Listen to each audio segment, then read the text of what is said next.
Bismillah, Alhamdulillah, wassalatu wassalam ala Rasulullah. Good afternoon, everyone. Thank you so much for joining us today. My name is Edward Ahmed Mitchell. It's my pleasure to welcome you to this very important event, Muslim Resignees Speak Out, How Islamophobia and Anti-Palestinian Racism Fuel Our Government's Policy Towards Gaza. My name is Edward Ahmed Mitchell. I'm the National Deputy Director of CAIR, the Council on American Islamic Relations. Those of you who've been to our events before know we always start with an invocation in the name of God, the most compassionate, the most merciful. All praise and thanks belong to God, the Lord of the worlds. And may peace be upon all of God's prophets, including the prophet Muhammad. May peace be upon him, his family, and his companions. And assalamu alaikum to all of you. May peace be upon you. We're going to begin right away. This is a very important event, and we don't want to lose any time hearing from two very, very special guests. What I want to start by noting is the following. You have watched, and we have watched over the past 10 months, a genocide unfolding on our phones. We have seen the Israeli government use American taxpayer dollars, American provided weapons to massacre civilians in Gaza, to render most of Gaza uninhabitable, to kill at least 40,000 men, women, and children, if not more. And they've done all that with the support of our government here in the United States, diplomatic support, financial support, military support. And it's important to note that what the Israeli government did should not have been a surprise. Just days after October 7th, the Israeli president said out loud, there are no innocent civilians in Gaza. It's a myth that there are innocent civilians in Gaza. The Israeli defense minister said that they were cutting off all food, fuel, water, and electricity to Gaza because they were fighting, quote unquote, human animals. And Netanyahu himself, the prime minister, analogized what they were going to do in Gaza to a biblical story about the kingdom of Israel wiping out every man, woman, child, infant, and ox in an ancient kingdom of Amalek. So we knew what they were going to do, and they spent 10 months doing it, and they're still doing it to this very day. In response to these war crimes, at least a dozen officials have resigned from the Biden administration, including members of the State Department and other agencies. Those officials had various reasons for stepping down. Some, it was their conscience. They just could not be part of the administration while doing this. Some did not want to violate the law. Some wanted to be able to speak up publicly about what was happening. For some, was all the above.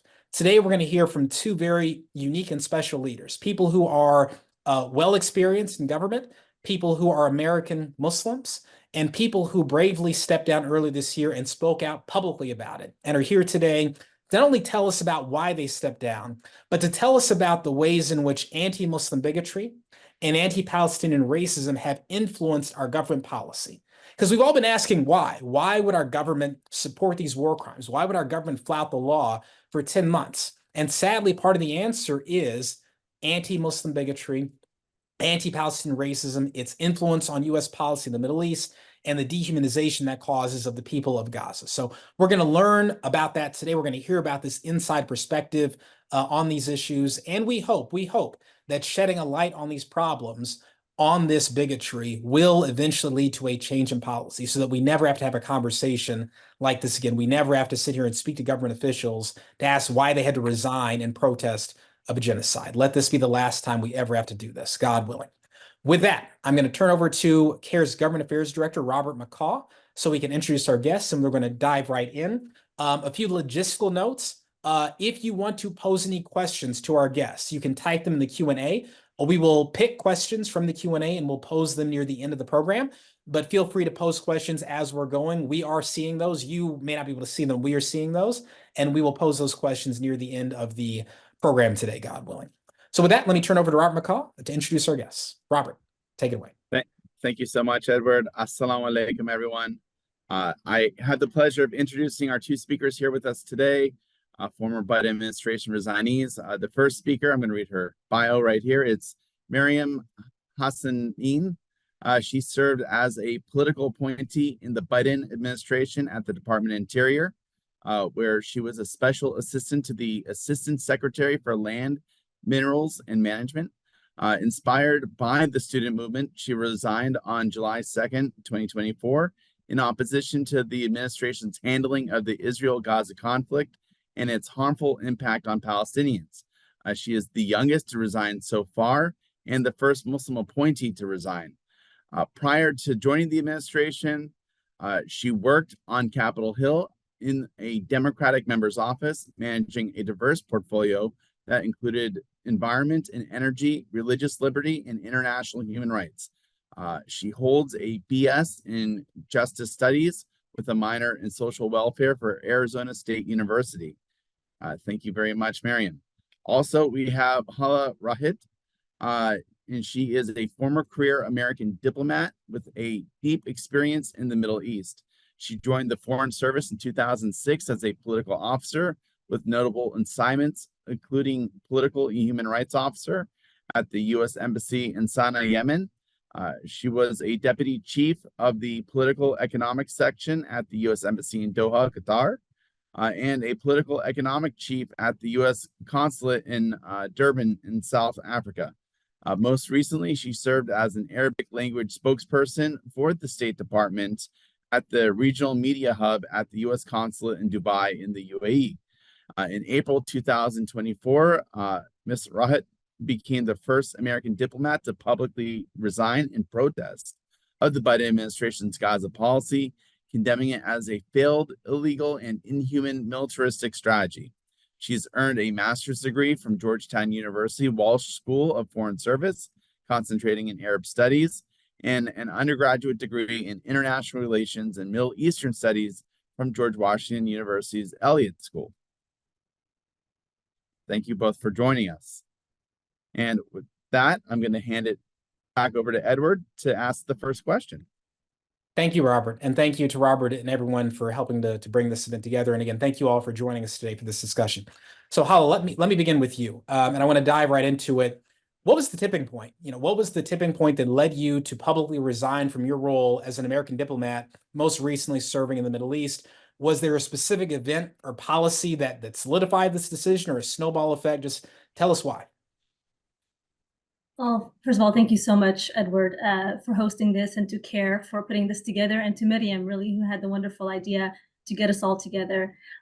There was no particular tipping point, honestly. It was a devastating day-to-day continuation of the same failed policy that eventually left me absolutely helpless and hopeless. And that is the very first time in my 18-year diplomatic career that I have ever felt that. Obviously, as an American diplomat, there are times when there are disagreements about policies, but I've never felt that I haven't been able to advocate or give my professional opinion. That was different this time. So for me, it was really twofold.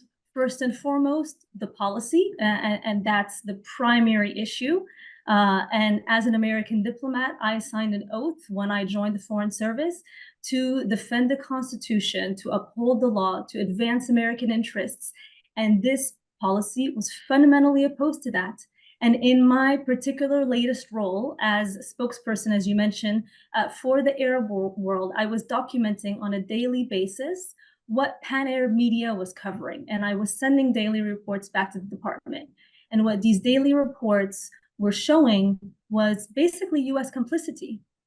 One, they were showing the devastation of what was unfolding day to day, because my job was to consolidate what Arab audiences were consuming.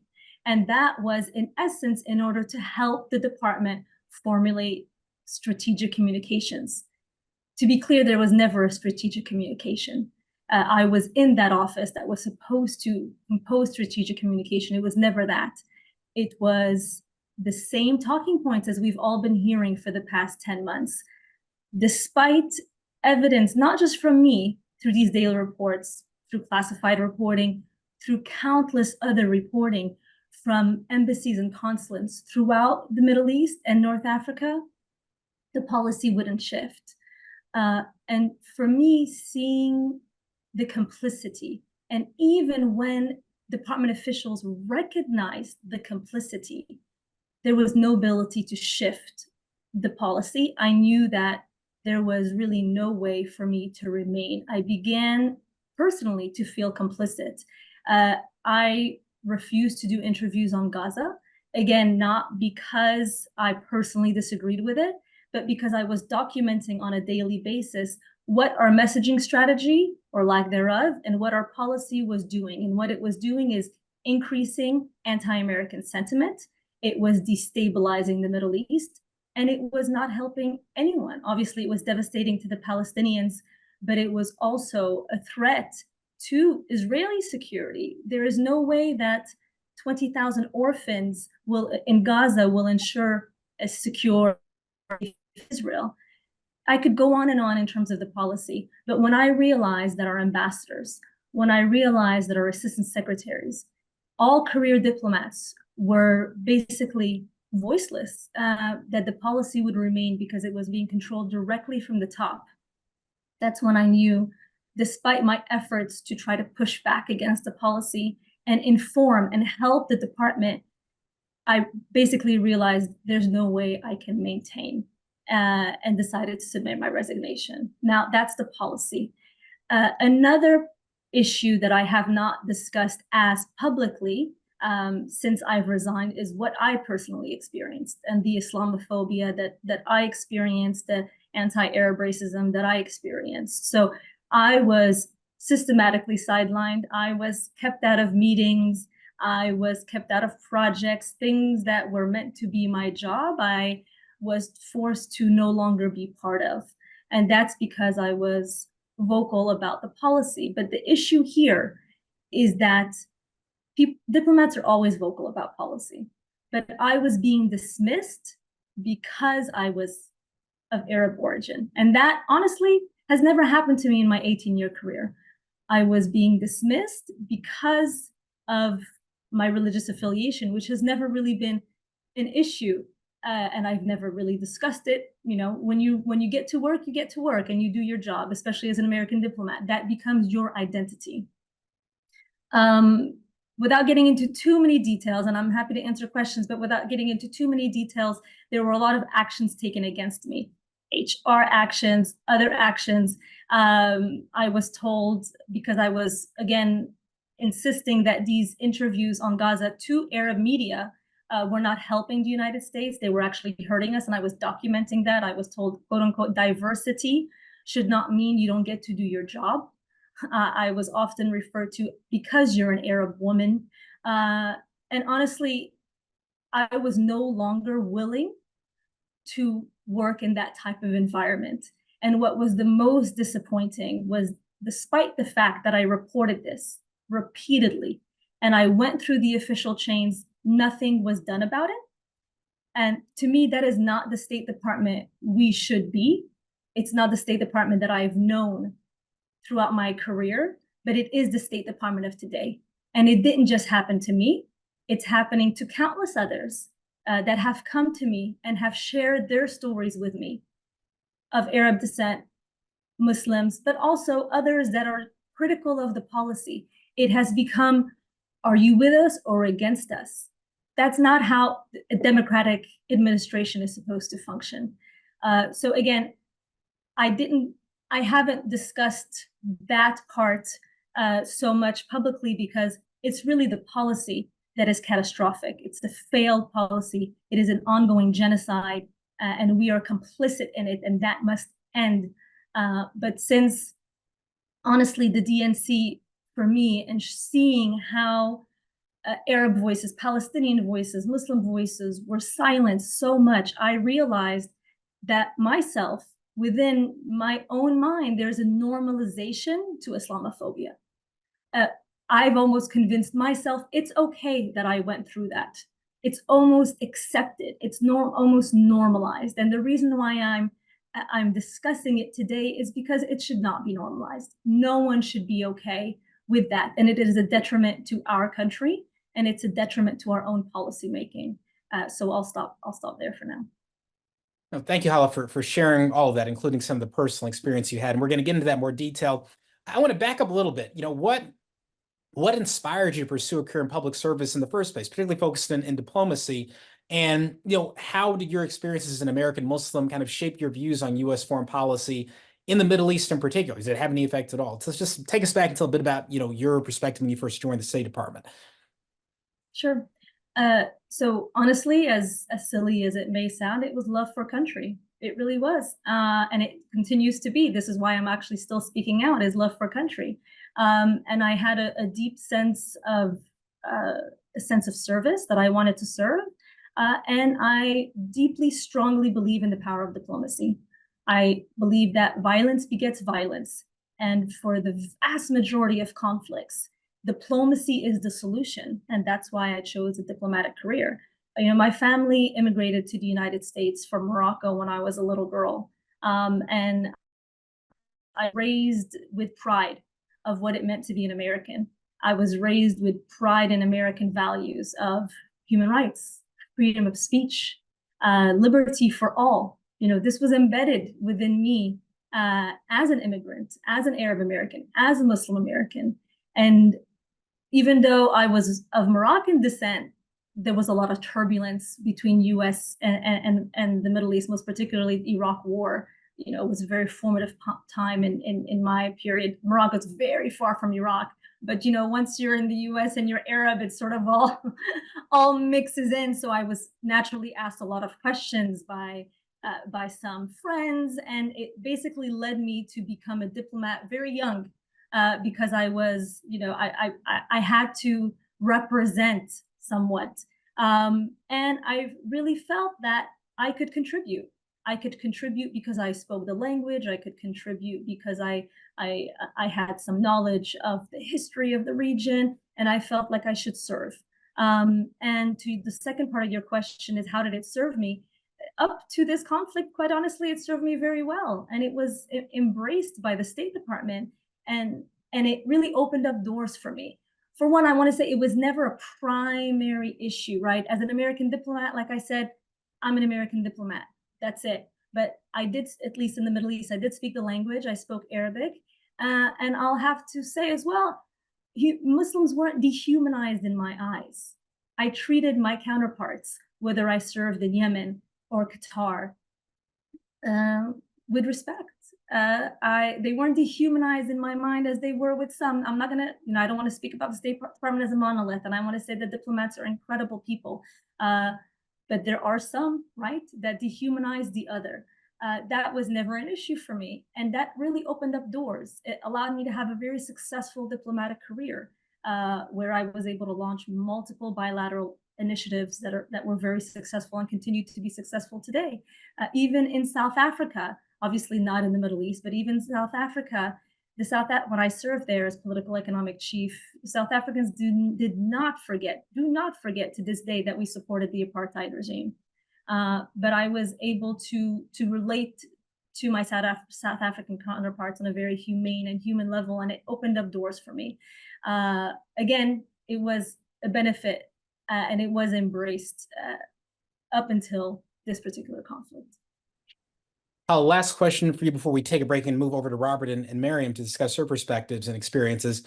You know, tell us exactly how you saw Islamophobia and anti-Palestinian racism manifesting in the U.S. government's approach, the way the U.S. government was responding to Gaza or the West Bank, or claims of Israeli human rights abuses and war crimes targeting Palestinians. You know, what impact behind the scenes was anti-Palestinian racism or Islamophobia having on U.S. policy? Well, to be quite honest, I saw it from the very beginning through our talking points. Again, I was a spokesperson for the department in the region, and I was supposed to be one of the faces of this policy in the Arab world. But when I read the talking points, I would literally say, are you kidding me? Did somebody actually write this and expects me to say this in front of Arab media? There is no way, because there was an inherent dehumanization of Palestinians in the language, right? For one, at the very beginning of the conflict, they weren't even mentioned in our talking points. It was Israel has a right to defend itself, which that is an expected American policy. But when you juxtapose it with images of massacres, and that was from the very beginning, we completely, as a department, initially omitted that. There was a lot of pushback from the field. You have to recognize the plight of the Palestinians. The fact that we even had to say that, the fact that we as diplomats even had to advocate for that is insane. You'll remember very early on, President Biden questioned the number of Palestinians killed in Gaza. This is in direct contradiction to US government experts who from the start have always stipulated, even publicly, that the number is likely higher than that is reported by the Gaza Health Ministry. But that narrative was pushed, and it was a dehumanizing narrative. Another concrete example that I'll give is, I'm not sure if you all recall, you can Google it, 100 days after the conflict, there was an official message that came out of the department, 100 and it came from Secretary Blinken, and it was, 100 days post-conflict, but it strictly referred to the Israeli hostages. Of course, we need to recognize the plight of the innocent Israeli hostages that were taken captive. That is absolutely horrific, and the statement should have emphasized their humanity without a doubt. What was shocking was there was no mention, 100 days post-conflict, of Palestinians. Not a single mention. And again, as spokespeople, we were supposed to be amplifying these messages coming from Washington to Arab media. And I made the point, how are you writing a 100-day message without even mentioning the word Palestinian? And there was, oh, we forgot. I'm not kidding you. We forgot. We didn't think about it. So what does that tell us? That is, it is even at the subconscious level, the level of dehumanization. How can you forget tens of thousands of people that are being massacred? Not only are they being massacred, but they're being massacred with our bombs. So you are choosing willfully to ignore their humanity. They don't exist. I mean, I could go on and on with example after example, but I hope you're getting the sense that it was embedded throughout the policy. And obviously is also what led me to resign. Absolutely. We'll get into more detail, more examples soon. I want to turn to Robert and Miriam to begin their discussion. And let's hear a bit about what Miriam experienced and her perspectives, an official at the Department of Interior. Go ahead, Robert. Yeah, absolutely. And really honored to just ask these questions. Miriam, you were one of the few Muslim appointees in the Biden administration. What specific factors or events led to your decision to resign from the Biden administration? At any point, was there a particular moment that it crystallized, you realized that resignation was just necessary? Thank you, first of all, for CAIR for hosting this. And I would say, I initially joined the administration because I did believe that I would lend a hand in pursuing justice for marginalized communities across the country. And what I saw take place is that month after month, there were these great injustices through the administration's unconditional support of Israel while they are committing these mass atrocities in Gaza. And it really came to a point where I was being negatively impacted on a personal level, as I'm sure all or most of us on this call have been seeing the atrocities broadcast on our phones, on our televisions, and I think we have the privilege of looking away, but the Palestinians in Gaza don't. So I think that it came to a point where I was finding it incredibly difficult to be motivated by and to celebrate the good work that is being done at Interior and just on a domestic level, because it was being overshadowed and offset by the US's support of Israel during this time. And I would say that the moment that really kind of solidified that I'm going to resign was seeing the student movement come to life, which I've been vocal about having had that play a really big part in my resignation. Seeing that come to life, especially in Washington, D.C. at George Washington University, these students who they saw crackdowns take place at Columbia and other universities, and still, despite of that, knew that they had to make their voices heard and knew that they had to call for divestment because they didn't want you know, to be associated and to have their school associated with Israel's atrocities in Gaza. And you know, I was just really inspired by such a great display of sacrifice, and I then looked at what I should be doing, and like those students who were and who felt and continue to feel unwillingly associated with the genocide and Palestinian oppression. I also felt, you know, this unwilling complicity as I think honestly across the country as a whole. I think all of us living in this country are unwillingly complicit in what is going on. And then I also I recognize that if these students who you know, have a lot to lose can put things on the line and advocate, then I too, as someone who, you know, who's in the workforce, who especially is in public service and in the administration, should also advocate and should also, you know, reject being associated, having my labor associated with the genocide in any way. Robert, you have to unmute yourself. Sorry, the students continue to inspire so many Americans.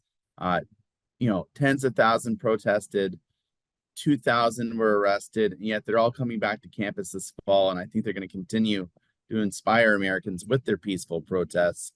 You know, you yourself as a student, you had a focus on, you had a BS in justice studies and you minored in social welfare. So you had a center of justice in your own studies. And then when you went to Capitol Hill, you focused on environmental energy, but you also had a portfolio of religious liberty, international human rights. So, you know, with that type of background, what then motivated you to get into public service? And how did the US's unconditional support for the Israeli government shift your perspective on public service? And how are you looking to serve now? Yeah, so you're absolutely right in that, you know, my you know, my studies, my time in college was very social justice oriented, and I was motivated to join public service because I really believed and still believe that public policy can be a vehicle for progress and, more importantly, justice. And you know, as a Muslim American, I saw firsthand, and as a person of color, I saw firsthand the impact of marginalization and oppression on communities in the country.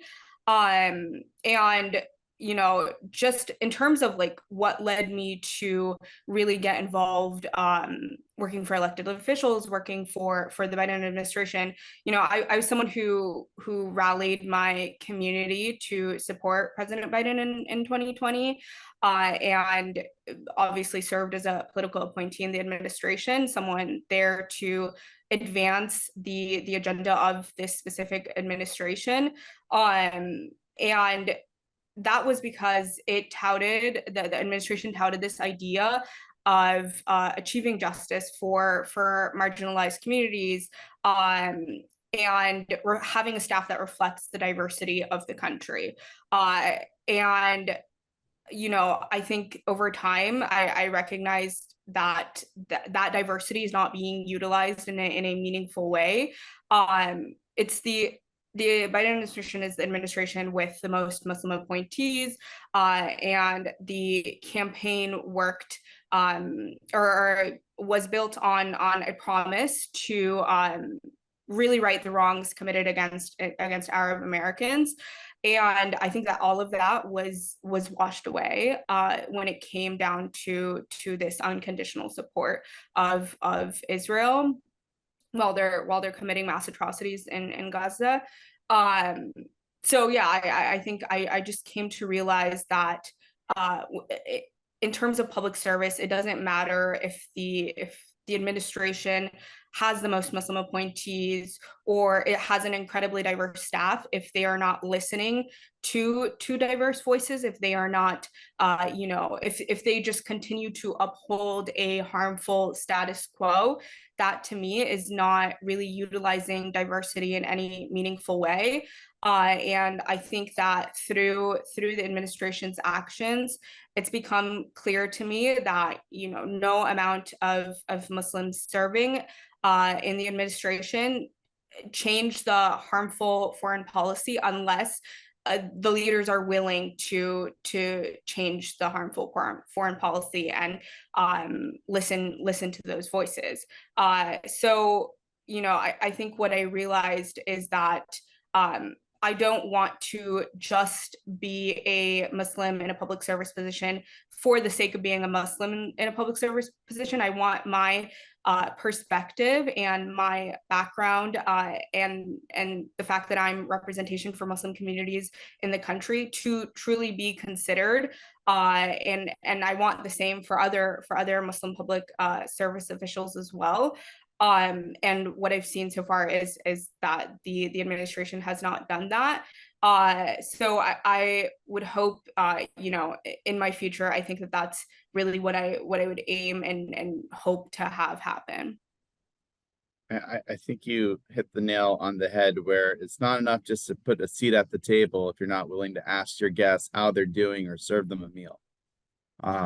Edward, why don't we throw it back to you and Hala, and we'll go 2 questions and 2 questions.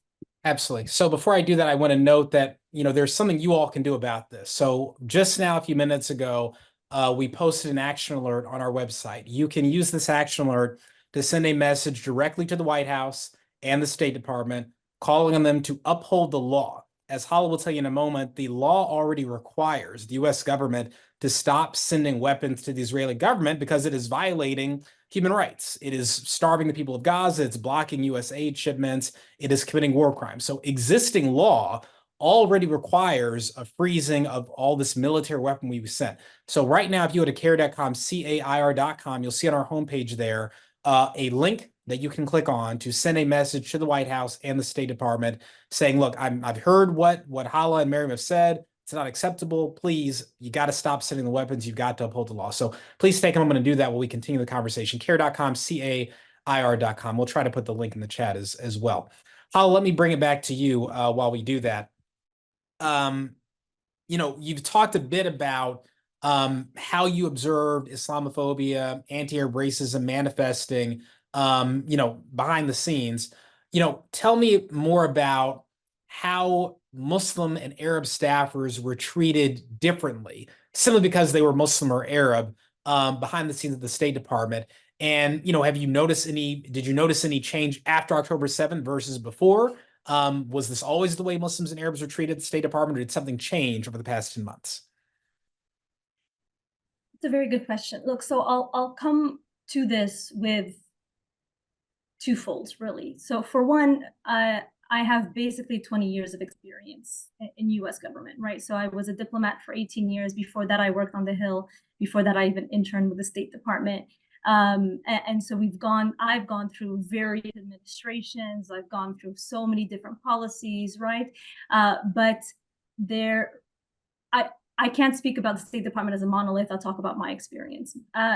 It has always been a place where we can be heard as diplomats, right? And we do so. I'm a political officer by training. That is what I did for the vast majority of my career. This last role was a public affairs role where I was actually the face of the US government. But before that, I was working on human rights and affairs and writing cables back to the department. And no matter what the policies were, I was always able to contribute. That may not have always resulted in a massive policy shift, obviously, but within the State Department, the culture that I experienced was robust debate, robust conversation, welcomed back and forth. And I never faced a situation personally where there was fear for retaliation. There was silencing, there was self-censorship. For me personally, in the 18 years that I've served, this is the very first time.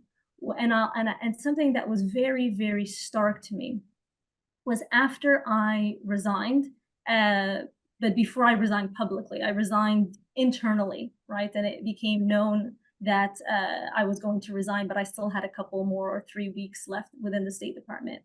So many diplomats reached out to me that were scared to discuss this issue. This is un-American, right? American diplomats should not be scared to speak to their colleagues. They reached out to me and expressed their concern. They reached out to me and expressed their concern that we were violating the law.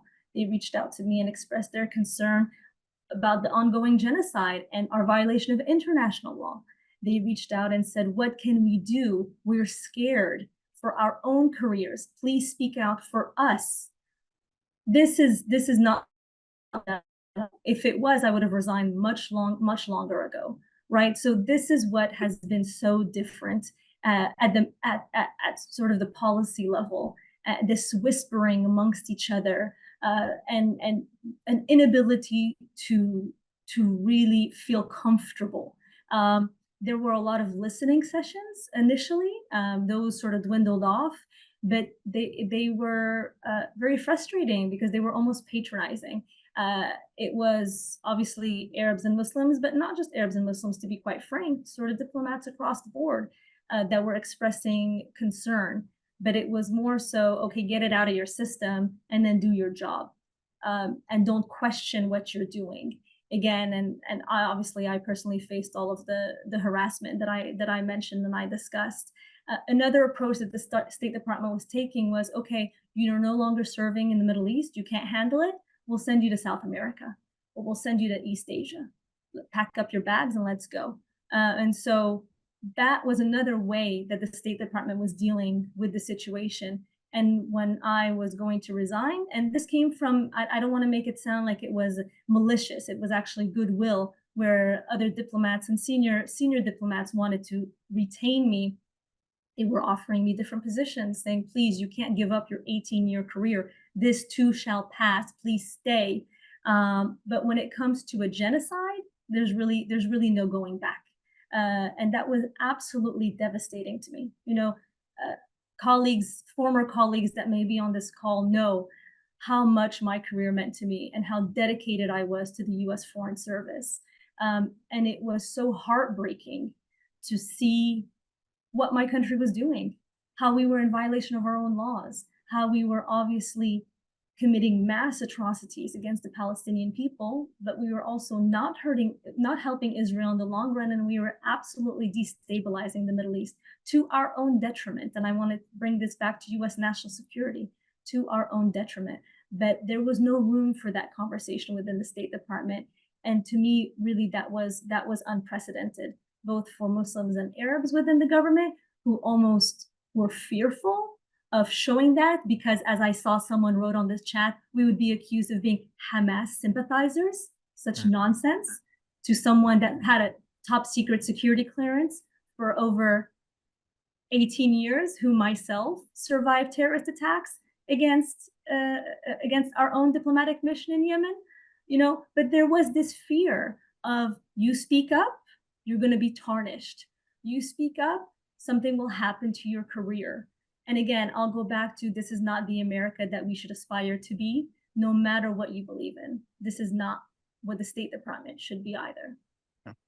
Well, I wonder if you can tell us, you know, some we've discussed before, some of the specific examples you saw of not only Islamophobia, but anti-Arab racism. You told me a story a bit earlier about a really horrible remark about the pyramids that I thought was illuminating. And also you've noted that, you know, when you spoke up about this and you presented substantive concerns about whether or not the U.S. policy was violating the law, you know, you were dismissed and were told, well, this is just because you're an Arab or because you're a Muslim that you feel this way, so we're not going to take what you're saying seriously, right? You weren't arguing, listen, because I'm an Arab or a Muslim. You were saying, here's what the law is, here's how you're violating the law.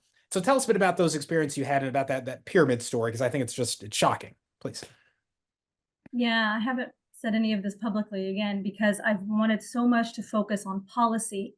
But again, this issue of Islamophobia and anti-Arab, anti-Palestinian racism, I think, is driving so much of its policy. So I will share in the various conversations that I had with other diplomats, with policymakers. Again, so many goodwill diplomats trying to do everything they can to promote peace, to promote American interest in a way that is good for everyone involved and concerned.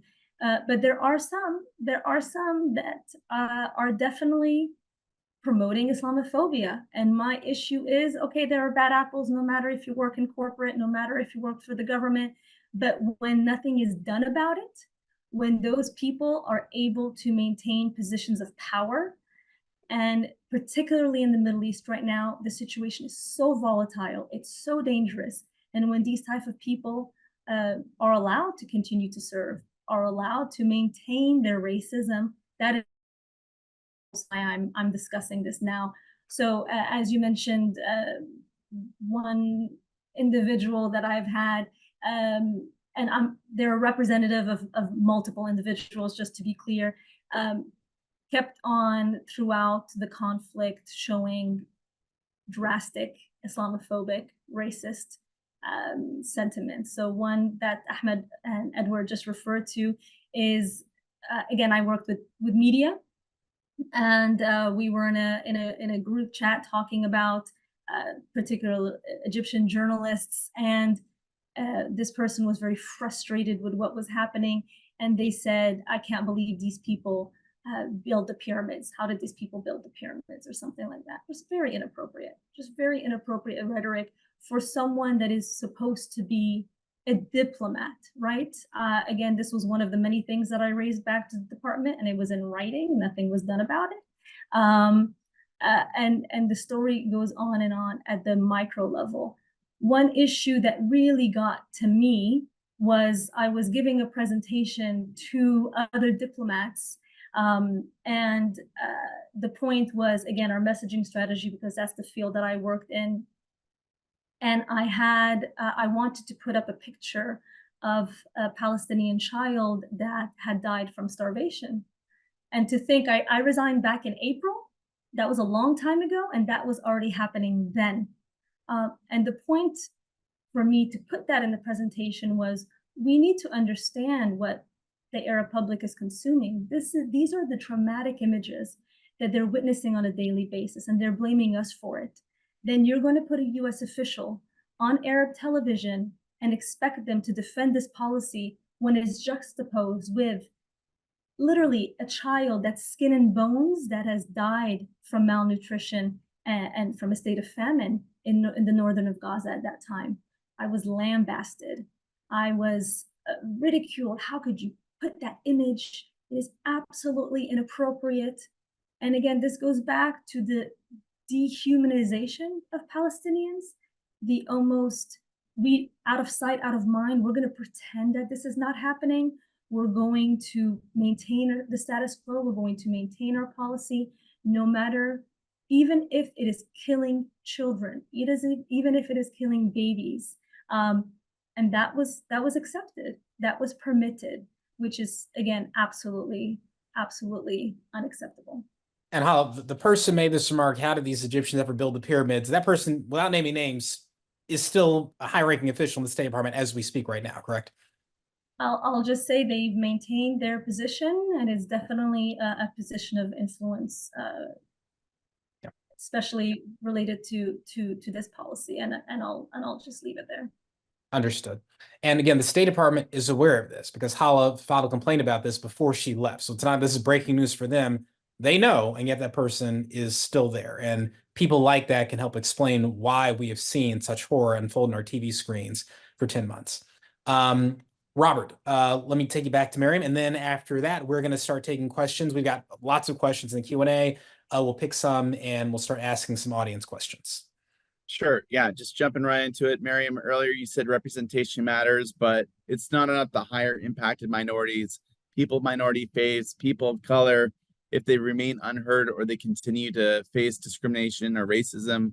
From your time on Capitol Hill and then within the Biden administration, how did you perceive Islamophobia and anti-Palestinian racism shaping U.S. policy towards Gaza and just broader policies towards the Israeli occupation or their apartheid policies targeting Palestinians?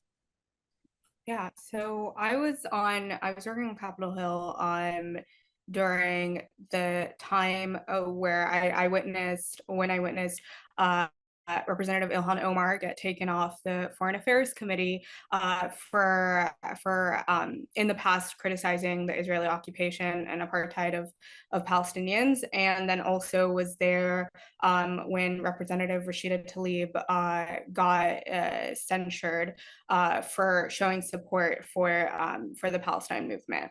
So, and really all the while these things were happening, Islamophobia has been on the rise, and anti-Arab racism has been on the rise since October, and there hasn't really even been any kind of like standalone resolutions or any solutions condemning this, and none of those things, you know, have garnered support from Congress. And while those examples may seem inconsequential to when it comes to policy, I think they're really indicative of this complete villainization of the Palestine movement, which has led to policies like defunding UNRWA and discrediting the Gaza death toll.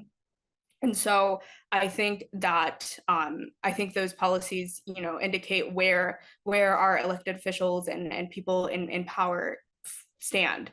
And you know, I will say, like, of course, the non-Muslim, non-Arab allies in Congress have also faced, you know, wrongful criticism of their stances, but it's really only been the Muslim ones who have been penalized.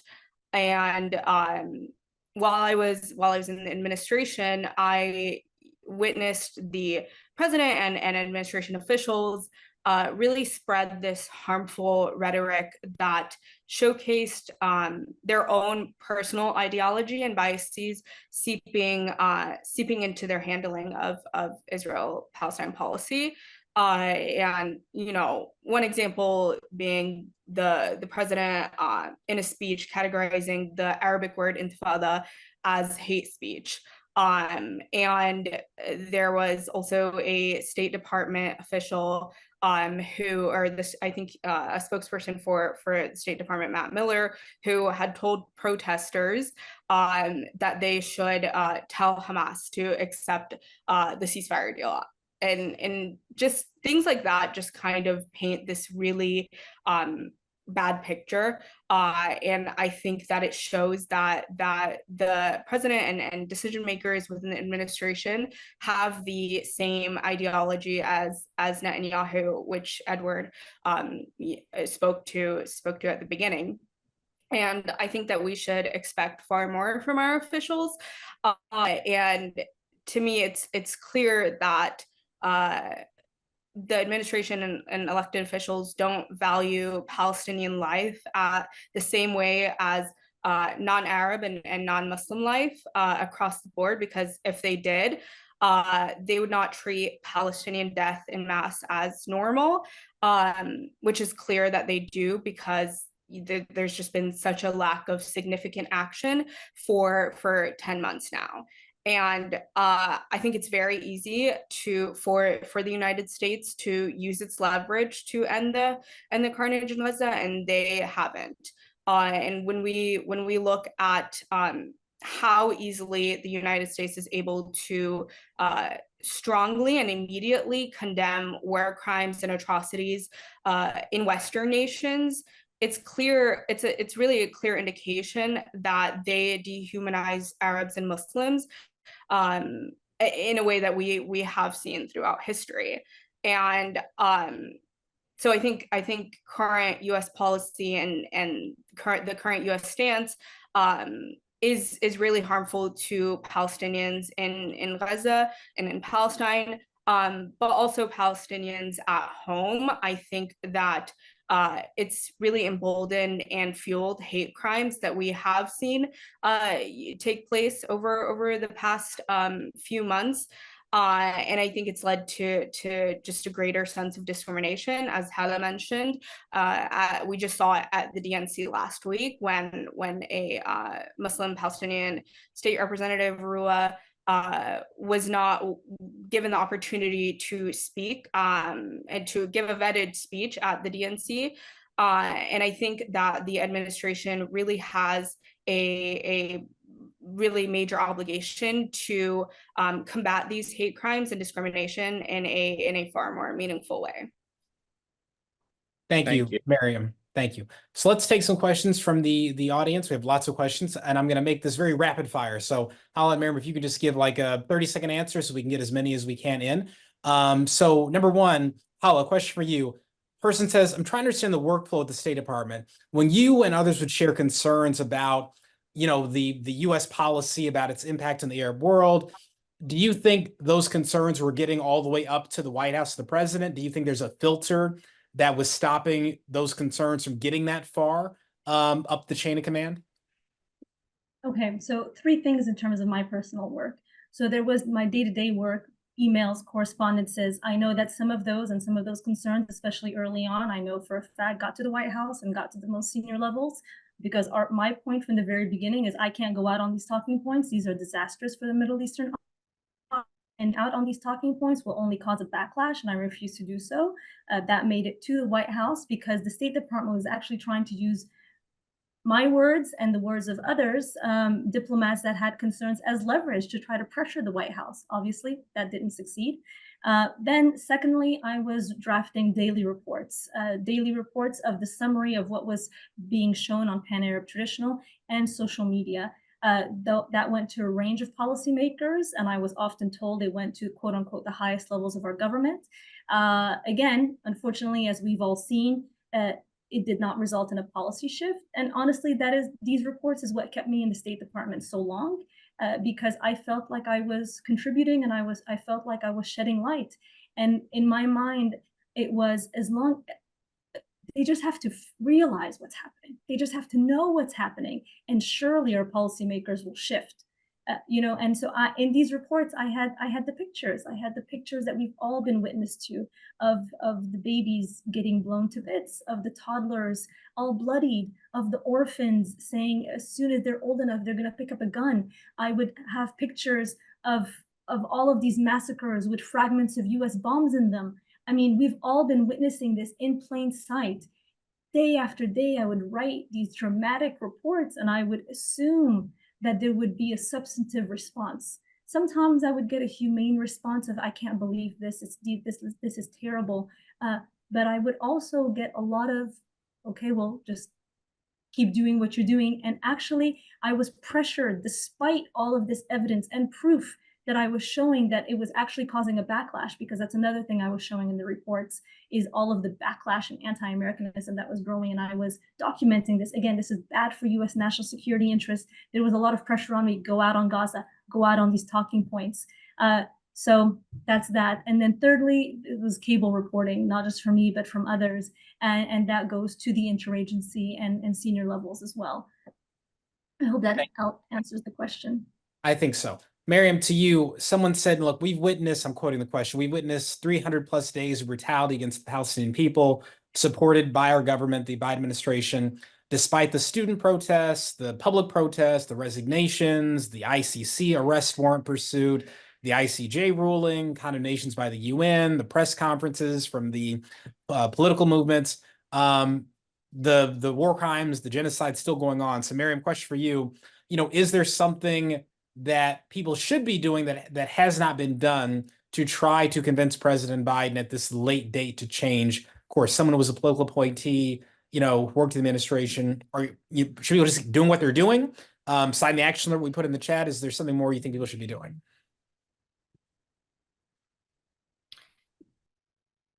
Yeah, so I think that what people have done so far has led to some shift, albeit it's not a significant shift, and it's not the shift that we need. Like I'll say the example of how many members of Congress boycotted Netanyahu's speech. It was far more than the first time or the time he previously came to Congress. So I think that that's indicative of public pressure working. But I think really the burden is placed on the administration and administration officials to meaningfully listen to these voices. I think if anything, it's to make our voices louder. I think I understand and have heard from others who and Hala talked about it, who are who are Muslim, who are Arab, who maybe feel some sense of fear of speaking out because of the implications, the associations. But I think that if we as Muslims, as Arabs, as just everyone in general, but I think Muslims and Arabs, if we do not really speak out and fight this fight, then we can't expect, like, I think that there are great allies, and I think that there are people who are fighting this fight in a wonderful way. But I think that people who are getting impacted on a level at home also need to be incredibly vocal, and far more so. So yeah, I think it's really just continuing to make our voices heard. Thank you. Edward, Hala, can I yeah, jump go in ahead. here with a recommendation? Yeah, Please. before we move on to the next question, one point that I really, really want to stress, and I alluded to it at the very beginning, is the illegality of this. No matter what side you think you're on, or it should never be about sides when it comes to humanity, right? And one thing the American people need to understand is that this is an illegal policy. And I encourage everyone that's on the call to Google these laws yourself. You don't have to be a diplomat to understand these laws. It's the Leahy vetting law. It's the Arms Export Control Act. It's the Foreign Assistance Act. These are just a few of the laws that govern our arms transfers to foreign countries. And they stipulate, for one, any human rights abuses, you cannot send arms to that particular unit, to that particular army and military. If a country is blocking humanitarian assistance, you cannot send arms to that country. We, the United States at the moment, and this administration is in violation of US law. You may have heard of a woman from the State Department named Stacey Gilbert, who herself resigned. She was one of the subject matter experts on the National Security Memorandum, explaining one of the many subject matter experts explaining that Israel was in violation of basically the Foreign Assistance Act because it was blocking humanitarian assistance. This is not an opinion. This is fact, and it's documented fact by our experts. But at the political level, they changed the subject matter experts' words. It's a lie. It is a cover-up. It is supposedly un-American. And every American, no matter what the affiliation is, no matter what anything, should be outraged that we're in violation of the law. So what I would urge every caller, everyone that's signed on, every American, is demand enforcement of our laws. And that will really, really alleviate what's happening because we have systems in place to ensure a situation like this doesn't happen. We are not using them right now as the US government. Got it. Question for you, Hala. This question, the audience, very interesting question. So this person says, I am a new Muslim American diplomat, and I feel very guilty about working with the State Department during a genocide. What should I do? So first of all, hugs to you, and thank you for your service. I really understand how difficult it is, but your voice matters. So what I would say is you do not have to resign. You really do not, but you should use your voice. Do not clear on that memo. Do not agree to draft, to promote those talking points. Whatever your particular position is, stand up for what's right. Use your voice. And this is one thing that has been very, very stark to me, is how many people that I work with, that I had respect for, and I say had, are willfully enabling this policy. Willfully. They're going along with it. And so you've heard a lot during this genocide of, I wonder how slavery was able to happen. How could people have allowed that to happen? How could people have allowed the Holocaust to happen? And I finally realized, when people are so willing to do their job or do as they're told, even when it's wrong, even when it's illegal, even when it's inhumane. So I would say, maintain your ground, stay where you are, but make your voice heard. And feel free to reach out to me as well. I'm happy to talk to you on a personal level. Thank you for that, Hala. Next question. This issue of Islamophobia influencing government policy, do you think that's unique to the State Department over the past 10 months? Do you think that arises in other agencies or departments? And obviously, you didn't serve in the Pentagon or things like that, but have you heard of this issue arising in other parts of the government? Or do you think it's more centralized in the State Department because of the work it's been doing on Middle East policy? This is for me? Yes. Go ahead. Yeah. Look, so again, there are so many people that work in the interagency, right? And there are so many wonderful people that work in the U.S. government agency, and there are some that hold very deeply racist views. I can say that as a nation, we have a problem with racism, not just against Arabs, not just against Muslims, but against African Americans, against Jews. We have a lot of unresolved issues with racism, right? And that manifests itself in the US government because we are the people. But I would say in particular to Islamophobia and anti-Arab racism is that this has been embedded, right? It's been embedded for decades. The dehumanization, those people in that part of the world, they just get killed. They just die. It's almost expected that there's a war in the Middle East, and it's almost expected that civilians get killed. I'm in touch with a lot of former veterans that are now advocates for peace. And one veteran that has become a very dear and close friend told me that when she served in the US military, they had an image of a quote unquote Arab man, and that was their shooting target. Now, what does that do to your psyche, right? When this stereotypical image of an Arab, that's the person that you're supposed to shoot at. That is the enemy. There have been so many vocal veterans for peace now that have been protesting against this genocide because they have basically unbrainwashed themselves. And I hope that we as a country are able to do that. We all need to unbrainwash ourselves, right? So if you see yourself not feeling pain when you see a dead child, whether you're Israeli or Palestinian, you have to ask yourself, why do I not feel for this child the way that I feel for a Ukrainian child?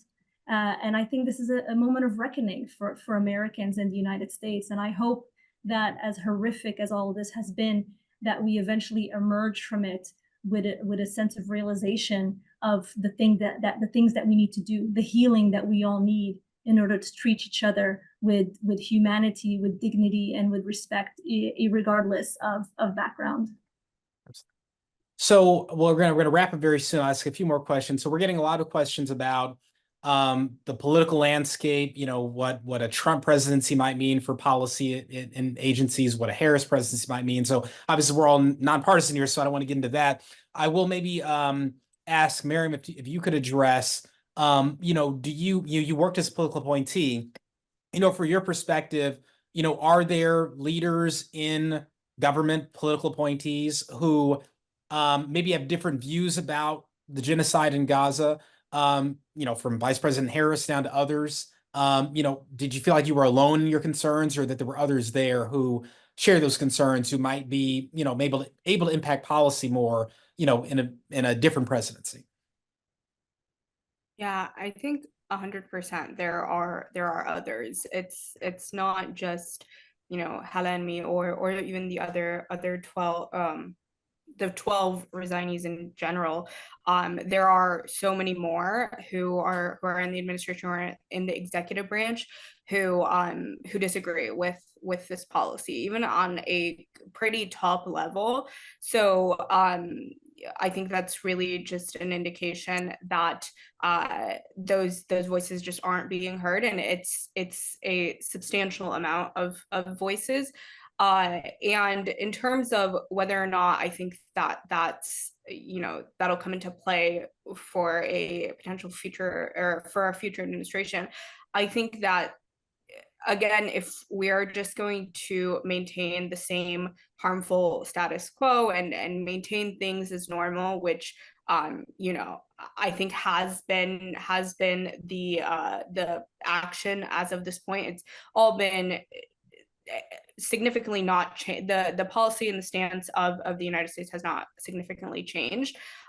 So with that, unfortunately, I think again, like it really is up to administration leaders to stop ignoring these voices and to understand that there's really critical mass when it comes to wanting a better approach for handling of Israel-Palestine policy. Thank you for that, Miriam. So I'll ask each of you to, maybe there are many more questions in the chat we'll be able to get to. A few of them were, well, look, why doesn't someone file a complaint, a lawsuit against the Biden administration if they're violating the law? So I'm a lawyer, so very short answer is that, the president has very far-reaching authority to make U.S. foreign policy. And there are something called political questions that the courts just won't interfere with. There actually was a lawsuit filed against President Biden by numerous Palestinian Americans, including the director of CAIR Sacramento, who has had numerous family members killed in Gaza. And, what they argued was that the U.S. is violating the law, clear letter of the law, and they asked the court to force the president to stop funding the war crimes. And the court responded and said, look, I'm not allowed to do that. As a judge, I do not have the authority to impact foreign policy in that way. But the judge said, I wish I could do something more, and I hope that this administration will reconsider what it's doing, because what's happening is horrific. So that was very fascinating that a judge took the time to say that, right? Say, look, I can't stop this. I don't have the power to do it, but I recognize that what's happening is wrong, and I hope that our government will consider doing something different. Another question that we got was in terms of the discriminatory things that Hala heard and maybe experienced as well. You're going to file a complaint, do anything about that? So Hala, I think, mentioned she did complain about those things at the State Department, and certainly we at CAIR will be talking to her further about what might be able to be done going forward. So that's maybe a conversation for another time, but we're very aware of those issues and what might need to happen there. It's 1:41 now, so there are many more questions that we won't be able to get to, but I want to thank you all for posing those questions. If you would like to follow up with Hala or Miriam, you can email us at info@cair.com, info@cair.com. And, we'll give them a chance if they want to respond to you one-on-one, if they like to have a conversation with you, especially those of you who may work in government. Those of you who may be going into government and you want to have share your concerns and get some advice, I'm sure they'd be happy to speak with you. And last question. Yes, this is being recorded. We will publish the video a bit later, God willing. But yes, it was recorded. So thank you all for joining. Let me turn it to Miriam and Hala to share any final thoughts they would like to share with the audience here and those who might be watching later. Hala, go ahead, you first, and then Miriam close us out. Oh, well, thank you again so much for hosting this, and to all those that attended, and obviously to Miriam, my co-resignee. Look, I would just say that this is really a historic moment that we're all living through, where I think this has been the most documented unfolding genocide of our lifetimes. The way that it has been unfolding on our phones has been traumatic for so many around the world. And one point that I want to stress is that this is a failed policy. Again, I keep going to no matter what side you're on, because I'm trying to reach a common ground, right? This should be our goal at this point. The common ground should be humanity, and the common ground should be whether something is a failed policy or a successful policy. I think it can be agreed that Secretary Blinken has traveled to the Middle East. At this point, I think it's been 9 times. The administration has been now calling for a ceasefire repeatedly. And every time he comes back to Washington, a failure. And that is because we are not upholding our own laws. That is because we are not upholding our own values. That is because we are following an extremist right-wing Israeli leader who Israelis themselves are protesting against, who the families of Israeli hostages themselves are protesting against. This is a failed policy.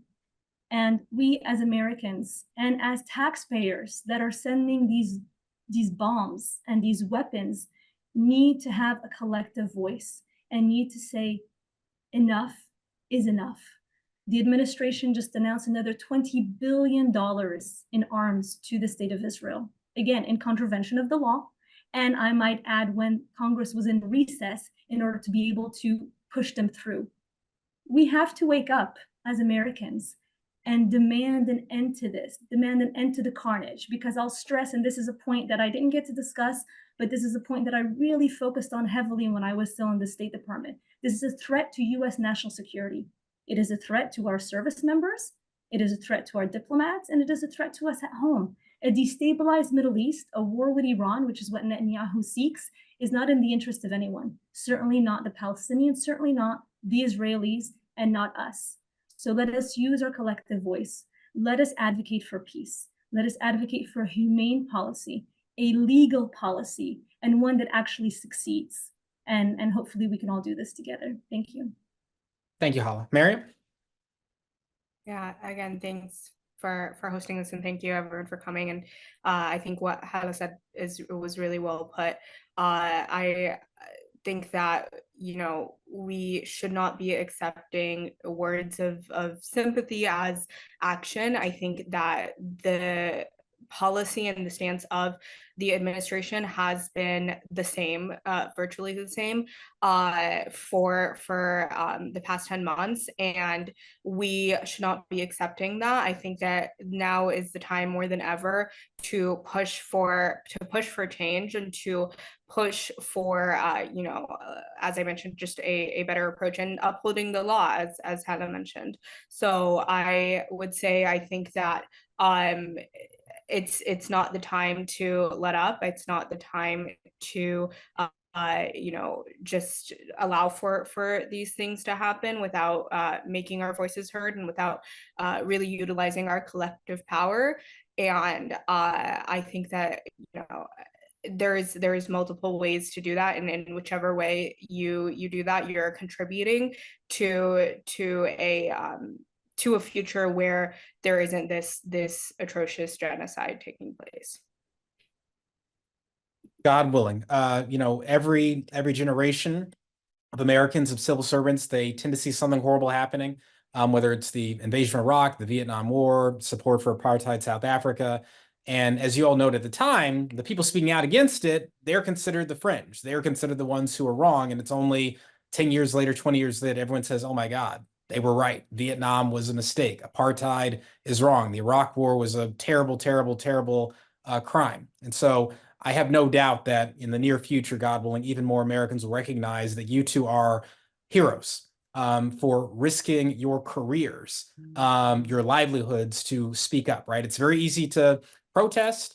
It's easy to lobby. It is not easy to put your career on the line and your livelihood on the line to speak up. So we just say thank you to you. I'm having everyone thank you all for taking this step, not only stepping down quietly, but doing it publicly and making clear why you did it and calling on our government to do better. This is courage. May God reward you both for your efforts, and may what you've done contribute to an end to this genocide. May it be in your favor in this life and the next. Robert, yeah, you want to close us out? And again, thank you all for joining us. Robert will remind you about the action alert and other ways you can help. Robert, please. Yeah, absolutely. So we just launched a new action alert. It is messaging to the Biden administration, State Department, that we have to stop the delivery of all weapons. Your voice needs to be out there. They need to hear from you. We have to keep this going. I am without a doubt that we're going to continue to hear back from Hala, from Miriam, as they, you know, move forward in their activities and activism. And I just want to thank everyone for supporting us, because without the viewers here, without the people that have already sent over 100 messages to the White House right now, there'd just be silence from our community. But there's not. There's activism, there's organizing, and we're going to keep on pushing for justice until justice is served. Absolutely. God willing, inshallah. Thank you so much, Robert. Thank you, Miriam, Holland. Thank you all again for joining us. Again, we will post this video later so those who weren't able to attend could attend, but we thank the over 1,000 people who registered to attend and all who attended. And please go to CAIR.com to sign up for email lists. We'll keep you posted on other events like this and action alerts that you can sign. Let's keep the pressure until this genocide comes to an end, God willing. Thank you all so much. Peace be upon you. All right, assalamu alaikum, everyone. Excellent. Goodbye.